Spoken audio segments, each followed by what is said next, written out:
Hi everyone, कैसे हैं आप सभी लोग। उम्मीद करता हूं आप सभी लोग सही होंगे। सो दोस्तों, अगर आप भी एक ऐसी जॉब की तैयारी कर रहे हैं जो इंटरव्यू ओरिएंटेड है, यानी कि आपको उस जॉब को लेने के लिए इंटरव्यू में बहुत अच्छी परफॉर्मेंस देनी होगी, आपको इंटरव्यू को क्लियर करना होगा, उसके बाद ही आपको वो जॉब मिलेगी। तो वहां पर आपको कुछ चीज़ों का ध्यान रखना बहुत ज़रूरी है। जैसे कि अगर मैं बात करूं सेंट्रल सेक्रेटरीट फील्ड असिस्टेंट की जॉब की, जैसे कि परफॉर्मेंस बेस पर जो कैंडिडेट्स हैं उनको ये जॉब ऑफर की जा रही है, सो वहां पर उनका जो सिलेक्शन होगा वो भी इंटरव्यू के बेस्ड के ऊपर होगा। सो जो भी इंटरव्यू ओरिएंटेड आपकी जॉब्स हैं उनके अंदर आपको 2:7:11 का एक रूल होता है, उसको यहाँ पर फॉलो करना बहुत जरूरी है। क्योंकि बहुत बार ऐसा होता है कि आपको सब कुछ आता है लेकिन फिर भी आपको इंटरव्यू में पास नहीं करते हैं, तब भी आप इंटरव्यू में रह जाते हैं। जबकि एक जो बच्चा है जिसको आपसे थोड़ा सा कम आता है लेकिन फिर भी वो इंटरव्यू में इतनी अच्छी परफॉर्मेंस देता है कि उसको सिलेक्शन वहां पर मिल जाता है। अब ये क्या है खेल, क्या है ये 2:7:11 का रूल, आइए जानते हैं इसके बारे में। सो दोस्तों देखिए, हमारे पास जितना भी नॉलेज है, जितना भी ज्ञान है, उस चीज को आप कैसे प्रेजेंट करते हैं, उस चीज को आप सामने वाले को कैसे सिखाते हैं, समझाते हैं, ये चीज यहाँ पर मैटर करती है। आपके पास ज्ञान बहुत ज्यादा है बट आप उस चीज को बाहर सामने वाले को नहीं बता पा रहे हैं, तो इस कंडीशन के अंदर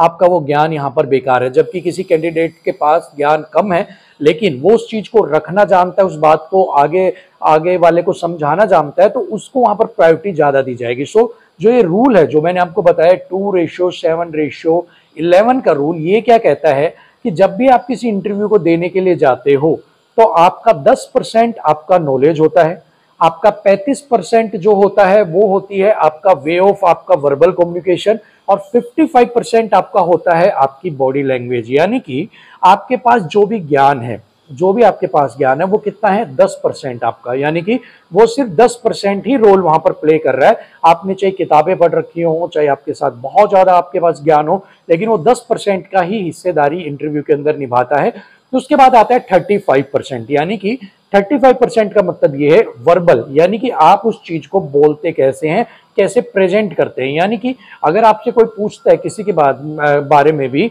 कि भाई आप बताइए दिल्ली के बारे में कुछ बताइए, अगर आप दिल्ली से बिलोंग करते हैं और वहां पर आपको पता भी है, नॉलेज है दिल्ली के बारे में, आप चप्पा चप्पा जानते हैं, मीन्स 10% आपने जो है आपने कवर कर लिया।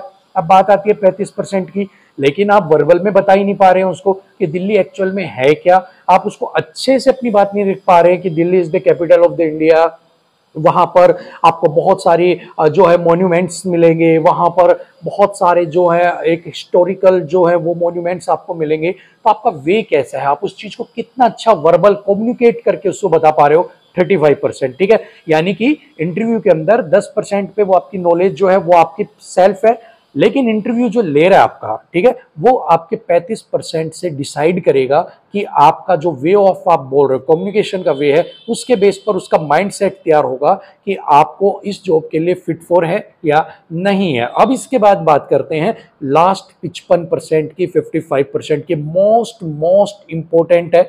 इसके बिना चाहे 10% हो चाहे आपका 35% हो, दोनों यहां पर बेकार है। अब वो 55% क्या है, वो है आपकी बॉडी लैंग्वेज, कि आप कैसे उस चीज को अपने गेस्चर के साथ, आई कांटेक्ट के साथ, स्माइलिंग फेस के साथ रिप्रेजेंट करते हैं। यानी कि अगर जैसा कि मैंने आपसे बोला कि आप अपने बारे में मुझे कुछ बताइएगा, या फिर आप मुझे, जैसे मैंने एक एग्जांपल दिया, आप मुझे दिल्ली के बारे में बताइएगा, तो सबसे पहले स्ट्रेट फॉरवर्ड आपकी उनकी आंखों के अंदर आपकी आंखें होनी चाहिए। अब अगर आप दिल्ली के बारे में बता रहे हो और आप ऐसे देख रहे हो या फिर यूं कर रहे हो, सो यहां पर ये क्या है, इट मीन्स आपका जो बॉडी लैंग्वेज है वो प्रॉपर नहीं है, और इसी वजह से उसको लगेगा कि वो आप जो पूछ रहा है सवाल उसको आप अटेंशन नहीं दे रहे हैं, और इसी वजह से यहाँ पर आपका इंटरव्यू कितना ही अच्छा नॉलेज हो, कितनी अच्छी वर्बल हो, यहाँ पर आपका खराब हो जाएगा। ठीक है, इसके अलावा अगर आपसे कोई सवाल पूछा जा रहा है और वो कोई मजाक करता है आपसे, कोई ऐसा एक कि यार दिल्ली में तो पानी भर जाता है बरसात आने पर, और उसके ऊपर आप सीरियस बैठे हो, ऐसा भी नहीं होना चाहिए। उसके ऊपर आप हल्की सी स्माइल देते हो, जी सर।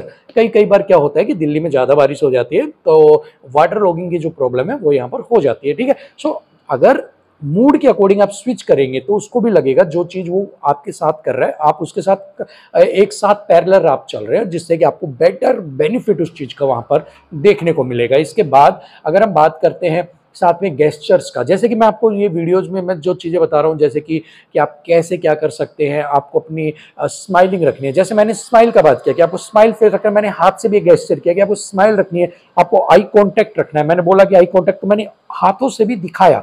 यानी कि कुछ चीज़ें जो आपकी वर्बल नहीं वो समझ पा रहे, वो चीज़ें आप हाथों से, मैंने स्माइल किया, आपने मेरे हाथ से समझ लिया कि आपको हँसना है। अगर कोई नहीं मेरी आवाज़ सुन पा रहा है, मेरी वीडियो में आवाज़ भी नहीं है, तब भी वो समझ जाएगा कि वो कह रहा है कि हँसो, ठीक है, या फिर सामने आंखों में देखो। तो इस तरह से जो गेस्चर, यानी कि आप किसी भी चीज़ के बारे में बताते हैं तो आपके पास गेस्चर होना चाहिए। Sir Delhi is the capital of the India, ठीक है, वहां पर बहुत सारे हिस्टोरिक मोन्यूमेंट्स है। तो इस तरह से आप हाथों की जब मूवमेंट करते हो तो उससे लगता है कि आप एक दूसरे के साथ इंगेज हो रहे हो, आप एक्टिवली उस चीज के अंदर पार्टिसिपेट कर रहे हो। सो ऑलवेज जब भी आप इंटरव्यू देने जाएं, आप फॉलो कीजिएगा 2:7:11, यानी कि 10:45 और 10:35 और 55 का रूल। और आप देखिएगा आपको इसका बेनिफिट बहुत बहुत ज्यादा इंटरव्यू के अंदर मिलने वाला है। सो ये तो थी आज की फर्स्ट टिप्स एंड ट्रिक्स आपके इंटरव्यू के लिए, और ऐसे ही आपके इंटरव्यू से पहले आपको टिप्स एंड ट्रिक्स मिलती रहेंगी, तो उसके लिए फॉलो कर लीजिए हमारे चैनल को। थैंक यू सो मच, नमस्कार। और साथ में अपने दोस्तों के साथ ये वीडियो, या फिर जो भी कोई इंटरव्यू की तैयारी कर रहा है उसके साथ ये वीडियो शेयर जरूर कर दीजिएगा। Thank you so much.